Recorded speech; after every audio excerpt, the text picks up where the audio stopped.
All right, moi everybody, moi Finland. Magnus Lundgren here from Recorded Future Sweden.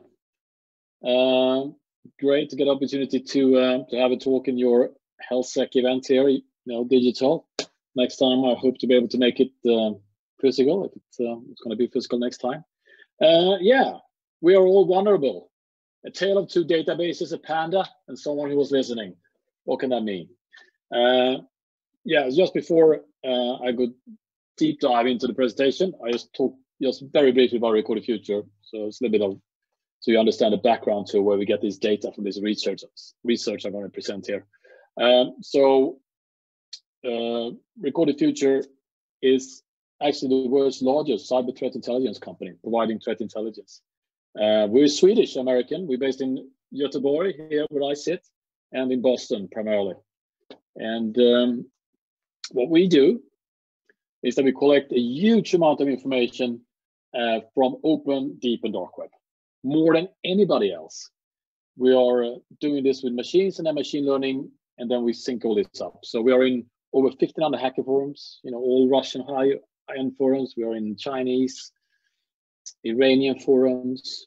We do GitHub collection, blog, social media, 30 million tweets per day on code repositories, and then loads of stuff, and also buy a lot of data from other people. This research is only 100% is from vulnerability databases. We have been ingested the CNVD database, the CNNVD, the Chinese database, the Russian database. You can see what you can do when you have a lot of data coming in. What we do is that we take all this data in, then we we collect all this huge amount of data, and then we link it all up to be able to analyze and then deliver it in 4 different ways, really. In our portal, we can do reports, and we'll also integrate this data into other stuff. And our browser extension, which is free. We just launched a free browser extension that I will share in the chat afterwards. So you can actually look at our data for an IP, domain, hash, and a vulnerability. You get our risk score. So that was just at the minimum background to Recorded Future. Now, so a tale of two databases. So I'm pretty sure this, look at the topics and seeing the previous speakers here. I guess you're probably familiar with the vulnerabilities and CVS scores, etc. But basically, if you want to look at a vulnerability, how bad is it? You can look at the NVD, the CVS score, the NIST database, right? So, but this is a race, right? If you have a vulnerability, it's a race between the good guys and the bad guys. So roughly how it works is like this. As a vendor or a researcher or something that comes up with a vulnerability, there's been a CVE number assigned. The vendor does some sort of initial announcement of the vulnerability, etc. And then the race sort of starts. On the good guys, it's like the initial assessments is done by NIST in the NVD database. And when they put that first sort of initial thoughts in, then it's sort of when the vulnerability scanners are able to pick this up, like Nessus or Tenable or something. And then the security community or the company itself sort of provide a patch, and the patch is possible. And on the bad side, you obviously have the hackers who knows about the CVE and then are able to sort of look at this vulnerability, build exploits, start sharing information on sort of deep web, pay sites, GitHub, dark web, etc. Right? And then exploits are up. And exploits sometimes are for free, or you can buy them, etc. And if the bad guys comes an exploit first, they win the race for exploiting a vulnerability before a patch is possible. And then, of course, as a patch is possible, you also need to sort of apply those patches, right? So this is the race. And so what we did, and I do apologize, but this research is a bit old, but it doesn't really matter because it's all the same. We looked at all CVEs that was published in 2016 and 17. All right, so it's about 12,000 of them. And if you look at the NVD database, it takes them 33 days on average to do an assessment of a CVE that's out in the public as released by a vendor or a researcher, right? And if you look at the bad side, 75% of all these vulnerabilities that was out has already been discussed on deep dark web prior to the 33 days, the average 33 days. And you should also point out, if you look at the end, some of these almost never get the CVS score, sorry. 10% of the CVs takes at least 170 days for NIST to publish a CVS score. This is quite a long time. So if you only relying on looking at the NVD database, you should know that you are a bit behind the curve on what the bad guys might be doing. All right, so that's the average 33 days for the NVD database to publish a CVS score, right? Then you should look at an example here, the dirty cow classic, dirty copy on write Linux kernel CVE. That actually was NVD database was a bit quicker. It only took them 21 days rather than the average 33 days to come with the CVS score. However, it was already out after 8 days, because it was an exploit. So the exploit was out at 8 days. They had about, anybody had about 2 weeks to exploit it before it even was in the NVD database to be sorry, I lost myself. Let me take a break. Yeah, so we had almost 2 weeks before it was in the NIST database, right? So that was one example. All right, but this was a tale about two databases. So now we talked a little bit about the NIST and NVD score, if you're looking at that, and you can see how the lag is between you and the bad guys. Now, there's more than one NVD database, CVE database. You have the Chinese one, which is also public. You see the address there, CNNVD.org. That's a Russian one as well. So we looked at the Chinese one. All right, so the NVD versus the Chinese NNVD database. So as we said, it takes average 33 days for NIST to get their assessment in their database. Look at this. On average, for all those CVEs, the Chinese database only took 13 days to publish their score on a CVE. So that means if you really want to be quicker, you should actually look at the Chinese webpage, not only looking at the American one. And some of these are really fast. If you look at the total coverage, so to get 75% of all the ones statistically here in coverage, takes 6 days for CNNVD and take 20 days for NVD. To take 90% coverage of all the CVs that were out, took CNNVD 18 days and the NVD 92. Why is this? Well, one thing is that the NIST database, American, they are relying on the manufacturers like Microsoft or Adobe or whatever, just give them information. The Chinese don't get any information from these vendors or IBM or whatever. The Chinese need to actively look at these like a security company, looking at dark web, deep web, whatever they do to produce their own data. So they have no relationships with the vendors. That's why you can say the NVD, NIST, a bit lazy, just waiting for the information to come to them, whilst the Chinese needs to go actively and find this information. So if you really want to find out if there's what the CV is about, you should look at the Chinese database. However, something's not right, because we find out that the Shanghai Hadoop, right? This is the Android backdoor that was released way back again. That took a long time for the American NIST to come out, 60 days, more than the 33 average, to publish information about this one. And now let's see what we thought about the Chinese. Hold on. The Chinese CNNVD database took over 230 days to report about this backdoor. They are normally much faster than the American database. I think you give some thought there to have a think about what that could be. Well, obviously, so the US CSS score here was 7.2. And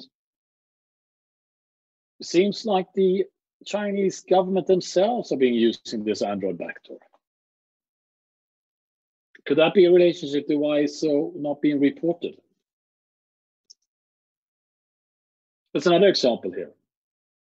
You can actually see on average, the CNNVD take a longer time to publish results about the higher threat vulnerabilities on average. And for the high ones, the NVD is faster almost all the time. And the ones that we know the Chinese are using, like this one, which was actually way back for the Petya sort of combination of WannaCry Petya, the Microsoft Office CV here, that been absolutely using by the Chinese. It talks about, I don't think they ever reported on it even at some point. It took like a year or something. So there's something to show that something with this database that they're publishing to sort of make the best out of their own community is not really fully transparent. Here you can see timeline. This is from Recorded Future, and this is just the references we have in our system, but you can see this timeline for this 2007-0199. It got published there in sort of April, and then you hear, you can see in May, beginning of May, the Chinese TA459, we talk about using this exploit for it, and then later on, not until like mid-June, is the CNNVD database coming up with their score. So the Chinese themselves are using it before they have it in their own database. So the question is the MSS and Chinese Secret Service sort of involved in the CNNVD database, which is run by CNITSEC, which is the equivalent of NIST? Well, actually, Recorded Future back in 2017 was able to sort of prove this because they left some traces where we showed that the APT3, the registered malwares was registered by a company called Boysec, and there were some, we linked that with a joint lab with Huawei and ITSEC, which is CNITSEC. And in the end, we actually made this person indicted by American authorities based on the fact that APT3 was linked to this research. All right, so that's my sort of showdown there on the two databases, the NVD and the CNVD. So my question to you now is, have you been listening to what I said? Well, someone was, because we published this, and I have the links to the report in this. I'll post them in the channel afterwards as well. When we posted this online, we sort of proved that the Chinese are reading our blog posts, because of the examples we gave.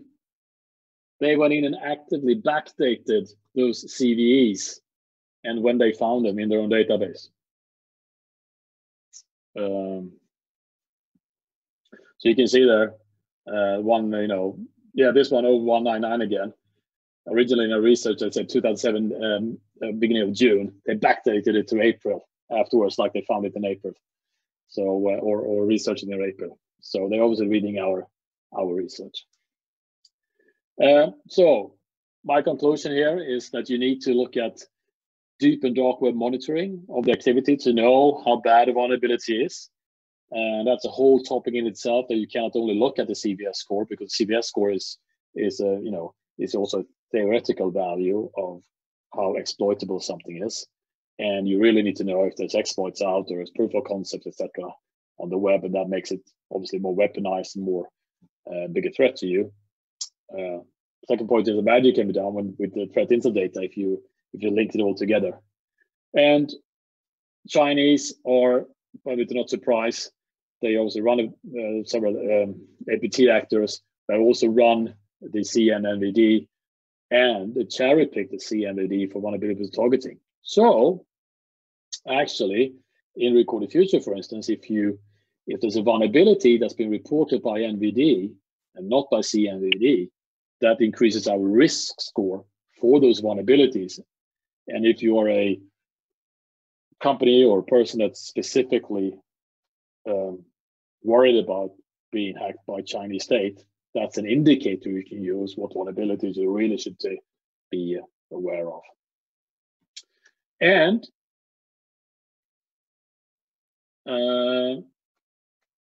as I say, there's a free browser extension, so I'll post it to the channel, and we launched this on Tuesday. So basically, this will look at on the webpage any IP domain vulnerability or hash, and it'll give you our risk score.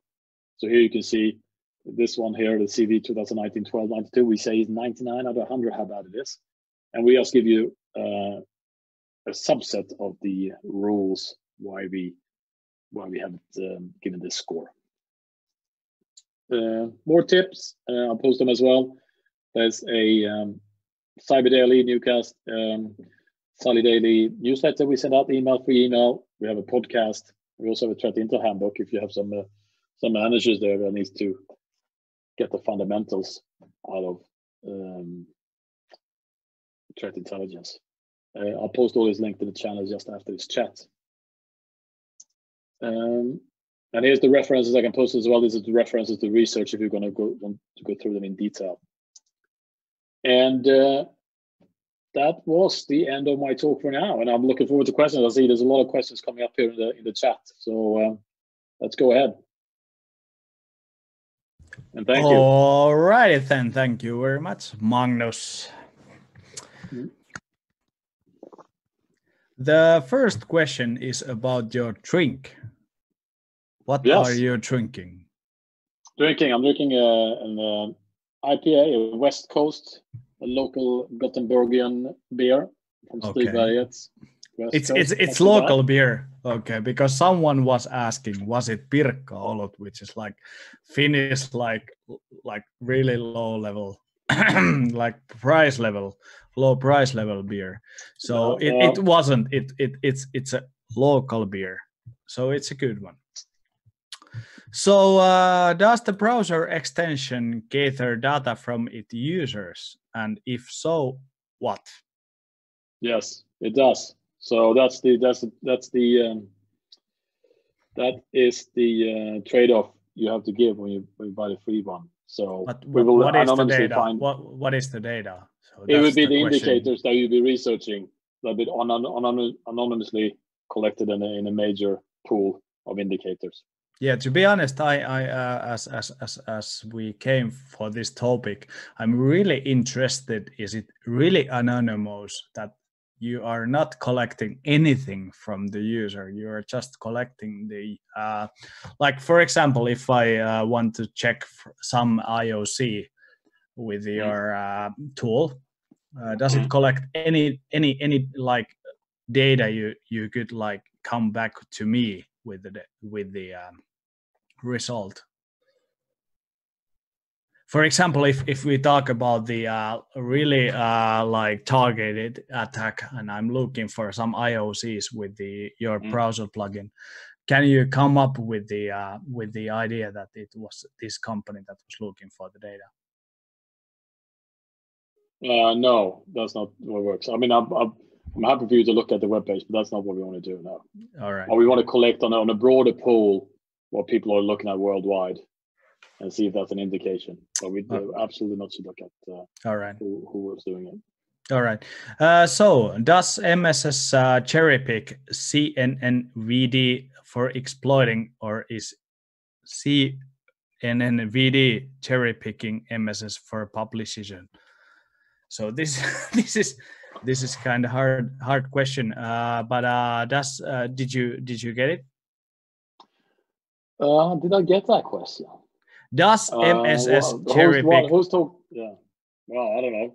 I know who's telling who. Is it the CNVD that holds back and told them MSS, or MSS telling CNVD to hold back? I don't know. All right. Yeah. So all right. Do you know if there is citysec like this, like the HelSec? You know, we get together once a month and have a meetup where people are talking. Is there something like this in Sweden? I think it is. I think they have in Stockholm. You know, I'm in Gothenburg. We are a very small community here. We are So, but in Stockholm, I think they have some meetups. We have a lot of meetups in other companies. What about, but it's more IT general more than security. Yeah. We have. Yeah. I actually know there is one in Stockholm, but I'm not sure if it's like. I'm not sure how many people attend that one. For example, that is like unknown for me. I know there is one, definitely. There is one more question about it. How to get started monitoring the deep webs for threat intelligence? How to start? Yeah. Well, buy a license. It's all at your fingertips. but if you don't have any money. Well, that's something that's going to be difficult. I mean, one thing else, just to, we have, a pool of people just keeping up personas in all these different forums, they're hard to get into, and then we have a whole lot of technology just to sort of copy them in real time. But yeah. But in our tool, you can go into to a lot of forums and you can see the link there, and research in the original language. Yeah. All right. So probably there will be more questions for you on the Discord. So if you can go there and answer them, it would be really good. And thank you very much, Magnus, for coming to us and giving a presentation. Virtual applause for him. All right. Thank you.